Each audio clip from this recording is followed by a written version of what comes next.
que esta semana presenté 2 resoluciones de investigación para atender desde lo que yo llamo una perspectiva efectiva el problema de la violencia de pareja en Puerto Rico.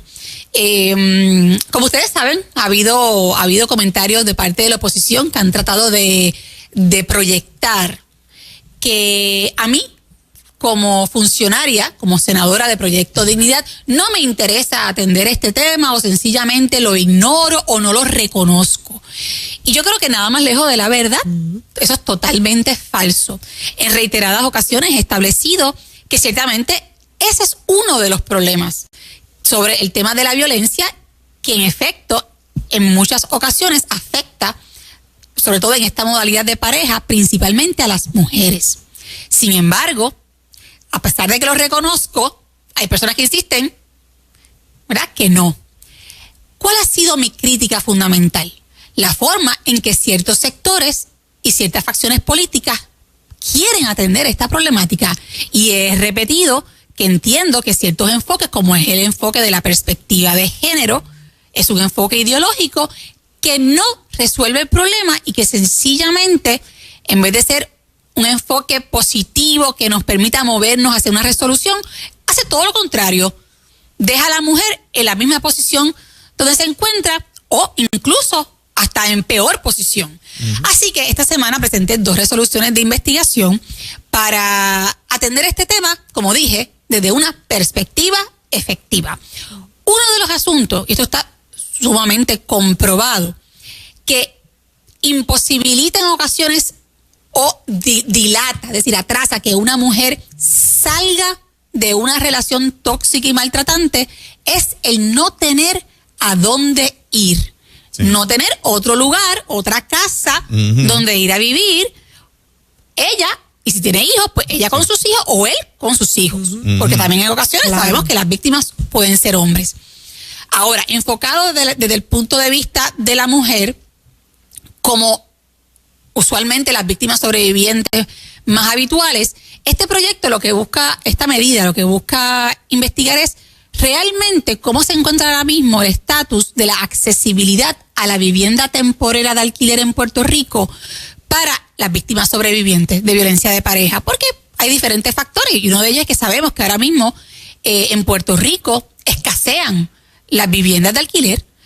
Así que esta resolución tiene como primer propósito saber cuál es el estatus y ver qué están haciendo las agencias concernientes para precisamente garantizar y asegurar que las víctimas sobrevivientes tengan un lugar seguro donde ir a vivir en lo que consiguen un hogar permanente.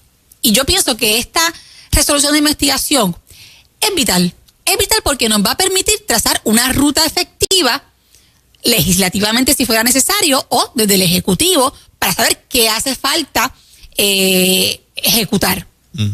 Por otra parte, la segunda resolución es una resolución dirigida a investigar qué ha pasado con el nombramiento de la Junta Reguladora de los programas de reeducación y readiestramiento para personas agresoras. En el 2020 se creó una ley que estableció la creación de esta junta, que se supone que sea constituida por 7 miembros. Al día de hoy, 2023, no existe, no está constituida. ¿Y cuál es el propósito de esa junta? Velar por todos los programas de reeducación para esa persona que es agresiva en sus relaciones de pareja y que pueda recibir los programas y los adiestramientos y la ayuda profesional que necesita para poder modificar su conducta. Estamos hablando de personas agresoras en etapa temprana. Lo que pasa es que como el hombre para el mundo político es basura, pues no se va a crear una junta para ayudar al hombre que es agresor y que necesita asistencia para saber cuál es su situación emocional y mental, pienso yo. Bueno, presumo. Pueden haber diferentes explicaciones y precisamente la resolución va dirigida a saber qué ha pasado, ¿por qué no se ha nombrado esa cualquier junta? cosa para bregar con los hombres. Oigan, porque, déjalo para luego. Pero déjenme decirles. Déjame cogerlo a broma, pero es así. Bueno, o sea, estoy tratando de darle un poquito de simpatía a un tema duro para el país. Y Juan Carlos lo dice y hasta cierto punto tiene razón. Sabemos que el discurso de ciertos sectores feministas radicales en Puerto Rico es: el hombre, tíralo ahí para la esquina, desprécialo, tú sabes. Y sencillamente no, es insalvable, es decir, no tiene remedio. Sencillamente porque es hombre. Y los hombres en la política ayudan a que eso sea así.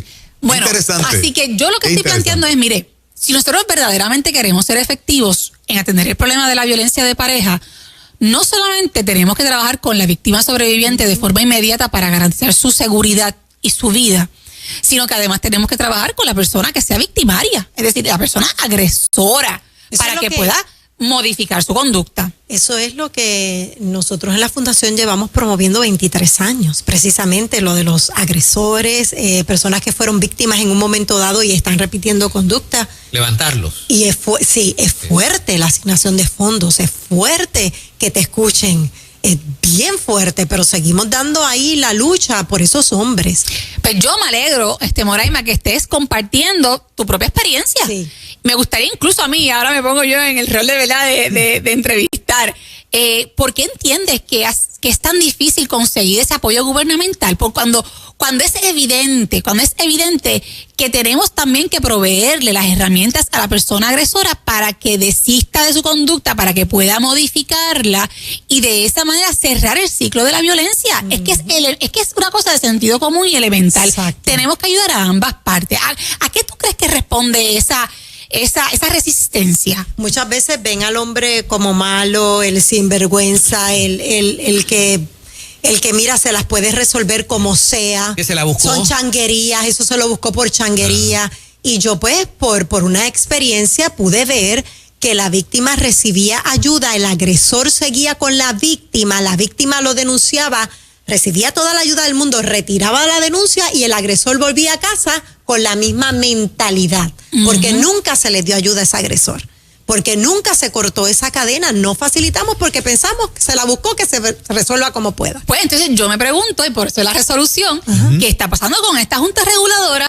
Así que esperemos, ¿no?, que la legislatura atienda estas resoluciones, porque si tanto hablamos en el país de que tanto importa atender este problema, se han destinado millones y millones y millones, y después vengo con esa información, porque desde la Comisión de Asuntos de Vida y Familia hemos estado trabajando en detalle cuánto dinero se ha gastado el erario para atender supuestamente el tema de la violencia hacia la mujer. Y si hay tantos y tantos millones disponible, yo creo que no hay ninguna razón para que esta Junta al día de hoy no esté constituida velando por la efectividad de estos programas. Así que bueno, quería compartir con ustedes que he estado adelantando ese trabajo legislativo que me parece muy importante y una mirada efectiva, como he insistido, que hace falta para realmente en un futuro poder ver los resultados que esperamos. Excelente. Voy a enviarte esto ahora, Juan, para que me lo proyectes, porque la próxima pregunta es esa fotito, Juan, que te envié. La próxima pregunta, Joan, viene en esta dirección. Te envié esa foto a tu WhatsApp, Juanqui, para ver si la puedes proyectar, para que la gente sepa que hay un grupo de líderes que está cabildeando para que el nombramiento de Vilmary Hernández Sierra se dé hoy. A la 1:30. A la 1:30 son las vistas de confirmación. Miren quién estuvo ahí. De nombramiento, debo de decir. Claribel Maldonado, nada más y nada menos. Déjame buscar los nombres por aquí. Mario Rosario. Hay 2 sacerdotes queridos de este país ahí, que los quiero mencionar por el nombre, porque estuvimos allí hablando con el presidente del Senado, precisamente, Daniel Fernández, es el que está cerquita de Ramoncito y que está al lado de Claribel. Ese es Daniel Fernández, que fue obispo de Arecibo. Destituido, ¿no? De la diócesis de Arecibo. Y el otro sacerdote que está ahí es Jorge Yamil Martínez. Tremendo. Ok, los demás ustedes los conocen. Estuvimos hablando y le agradecemos a Ramoncito Rodríguez y a José Luis Dalmau, presidente del Senado, que Ramoncito nos recibieron y nos escucharon. Ramoncito de Ponce. Sí, Ramoncito Ruiz, compañero del Partido Popular. nos recibieron espectacular, nos escucharon. Yo espero que esos 2 votos no estén a favor de la nominada. ¿Cuál es tu expectativa de lo que va a pasar hoy? Bueno, hoy serán las preguntas concernientes desde mi perspectiva. Yo he sido muy clara en torno a mi postura sobre este nombramiento. Incluso tuve la ocasión de reunirme con la procuradora designada. Tengo que decir que fue un encuentro muy agradable. Me parece, y yo creo que fui bien enfática al hablar con ella, en que mi postura de ninguna manera era una postura en contra de ella en su carácter personal ni humano. Y que las diferencias que podíamos tener eran diferencias estrictamente a raíz de posturas y filosofías y visión de cómo debe dirigirse la oficina de la Procuraduría de la Mujer. Yo creo que esto es importante porque a veces en estos procesos hay quienes buscan antagonizar e incluso crear ambientes hostiles verdaderamente que van contra la propia dignidad de la persona. Así que en esa conversación con ella, que fue muy positiva desde el punto de vista humano, pudimos tener un diálogo franco. Yo le expresé lo que he expresado públicamente, que entendía que el enfoque de perspectiva de género, como lo entendemos hoy, porque cuando se creó la ley de la Procuraduría de la Mujer, que establece que quien dirige esa oficina debe hacerlo desde una perspectiva de género, como la ley no define lo que es perspectiva de género, pues quién sabe lo que significó en el momento de la creación de la ley versus lo que significa ahora.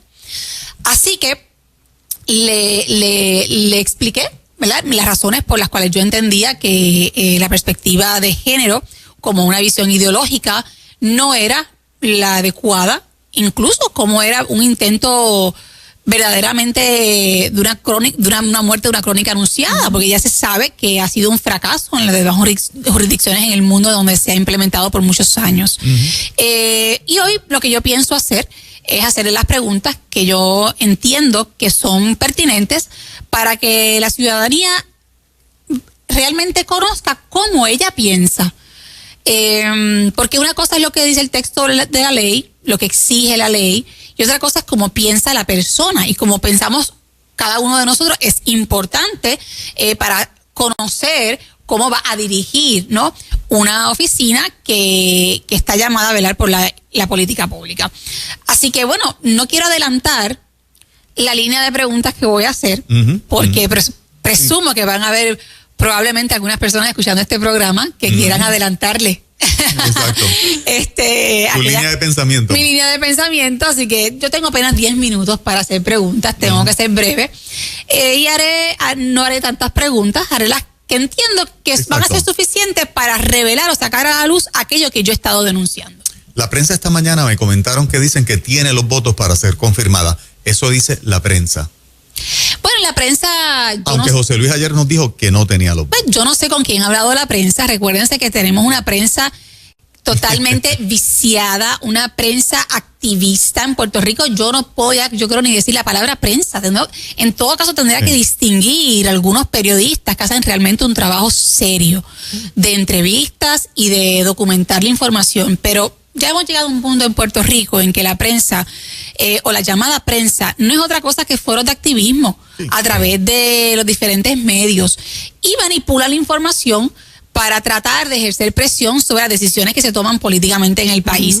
O de la misma manera invisibilizan información para no darle foro a otros puntos de vista, como de ordinario ocurre con el trabajo de mi oficina. Ustedes no se imaginan la cantidad de comunicados de prensa que yo envío constantemente sobre todo el trabajo legislativo que se hace desde mi oficina legislativa. Y la inmensa mayoría de ellos, puede ser tal vez el 80%, no lo cubren la prensa escrita. Y destaco prensa escrita porque de ordinario los medios de comunicación radial o televisivos son más abiertos, y sí nos mantenemos en continuo diálogo y en continuas invitaciones para ir a conversar sobre diferentes temas, pero en específico la prensa escrita de los principales rotativos del país, cuando se trata de informar sobre el trabajo que estoy realizando, sencillamente opta por la invisibilización, y yo pienso que es parte también de una estrategia planificada para no darle foro a visiones contrarias a las líneas editoriales de esos medios. Imagínense que hoy he estado hablando con ustedes sobre las resoluciones que presenté para atender de una forma efectiva el problema de la violencia hacia la mujer, y ningún medio escrito cubrió esa noticia. Exacto. Ahora, si esos mismos proyectos los hubiese presentado otra delegación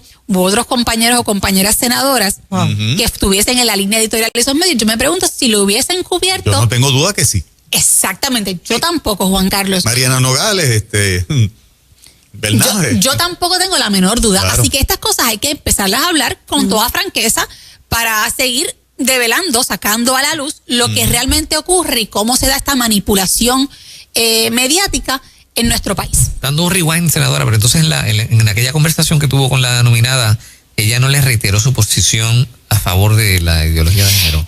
Bueno, ella fue muy elegante, por decirlo de esta manera, en su expresión. Ella indicó que la propia ley, ¿verdad?, dispone que tiene que dirigir la oficina desde este enfoque, lo que es cierto, así que tiene una forma muy fácil de escudarse para justificar. No es que sea yo, es que eso está ahí. Es que la ley lo exige, claro. Pero donde está realmente entonces el ejercicio que tenemos que hacer hoy es, pues, ¿qué significa perspectiva de género? Porque ese proyecto de esa legislación que crea la Procuraduría no definió perspectiva de género. Hay personas que entienden que perspectiva de género se limita solamente a velar o a trabajar para que tanto hombres como mujeres tengan las mismas oportunidades de desarrollo en la vida, sean tratados igual ante la ley, se respete a ambos y reconozca la misma dignidad, etcétera. Hay gente que entiende que eso es perspectiva de género. Desde esa perspectiva, que yo entiendo que así es, que ese es el significado original, o que hay un grupo, pero hay otros que piensan que perspectiva de género no se limita solamente a ese ejercicio de equidad entre hombre y mujer, sino que va más allá y que también implica todo el impulso de un enfoque particular sobre lo que es la sexualidad humana, a tal punto que hay quienes plantean que perspectiva de género también implica el aceptar como correcto que no hay tal cosa como nacer hombre o mujer, sino que cada cual decide si es mujer, si es hombre, o si no es ninguna de las dos, o cualquier género que se pueda inventar. ¿Qué pasa? Que entonces ya hay una diferencia. No es lo mismo una cosa que la otra. Pues yo creo que la procuradora de las mujeres debería tener la oportunidad de explicarle al país qué es para ella perspectiva de género. Tengo una última pregunta, si me la quieres contestar. La estrategia del PNP contra Joan Rodríguez Bebes es que es independentista. En su desespero electoral han establecido los cañones para ti, para Proyecto Dignidad, metiendo miedo, diciendo, uy, ustedes tienen que saber que Joan Rodríguez Bebes, la senadora del partido Proyecto Dignidad, es independentista, ténganla en pánico. ¿Cuál es tu respuesta? Mira, es que llega el punto del absurdo. Cualquiera que hizo un background check de Joan Rodríguez Bebes y buscó, tan solo googleó, ¿verdad? Va a saber que yo siempre me he pronunciado como independentista. El asunto es que yo tengo muy claro que mi función como senadora no es impulsar la independencia y que mi responsabilidad y mi compromiso como representante de Proyecto Dignidad es que yo no voy a impulsar mi preferencia personal de estatus, sino que yo voy a respetar la decisión de la mayoría del país en un proceso que verdaderamente sea democrático, que realmente sea un proceso en el que la gente sepa, conozca y esté informada sobre las consecuencias y las implicaciones reales de cada fórmula, que gane la mayoría. Y si ganó la estadidad, pues bienvenido sea. Si ganó otra forma de relacionarnos con Estados Unidos en un acuerdo de libre asociación o como le quieran llamar, pues bienvenido sea. Y por el contrario, si ganó entonces otra fórmula, en este caso la independencia, pues será la que escoja la mayoría, no la que Joan Rodríguez Bebes quiera, es la que escoja la mayoría democráticamente, porque yo pienso que primero va la democracia y después van mis intereses personales. Ahora, el PNP recurre a este ataque inmaduro. Inmaduro porque sencillamente no tienen más nada que ofrecer. Y para ellos, como estructura política, como no pueden ofrecerle al país realmente propuestas conservadoras genuinamente, como no son un partido conservador, aunque algunos se quieran proyectar así para ganar votos del sector conservador, recurren a la estrategia del estatus para aglutinar y pegar de forma artificial a un sector que históricamente se vinculó o se relaciona con las posturas conservadoras en temas sociales y fiscales. La realidad es una. Proyecto Dignidad es el único partido auténticamente conservador en Puerto Rico. Y al PNP le molesta porque ellos saben que no lo son. Me recordó las campañas de Carlos Romero Barceló de la década de los 80 con Rafael Hernández Colón, que el miedo era ese de si eres independentista vamos a tener una república centroamericana de gente atea, de gente que son socialistas y comunistas. De gente pobre. Y de gente pobre. Pues mira, aquí estamos todavía. Vamos a hablar de eso más adelante. Un ratito le voy a dedicar un tiempo y te voy a invitar un día para hablar específicamente de eso. Que nos contestes varias preguntas para que el pueblo cristiano sepa qué tipo de persona independiente o que cree en la independencia, mejor dicho, es Joan Rodríguez Bebe. Y es importante porque yo creo que el país empieza a redescubrir que hay personas que creen en la soberanía de Puerto Rico que son conservadoras en todos los sentidos y hay personas que creen en la estadidad que son socialistas y que asumen postura de izquierda. El récord legislativo está claro, así que yo no me lo tengo que inventar. Porque ahí está esto no va a servir para educar al pueblo cristiano, va a ser una escuela maravillosa. Y nunca has engañado a nadie, desde el día 1 siempre lo has dicho. Claro, pero la retórica de la oposición es esa para confundir. Claro. Pero miren, nada mejor que la verdad. Exactamente. Gracias, Joan. Gracias, senadora. ¿Cómo no?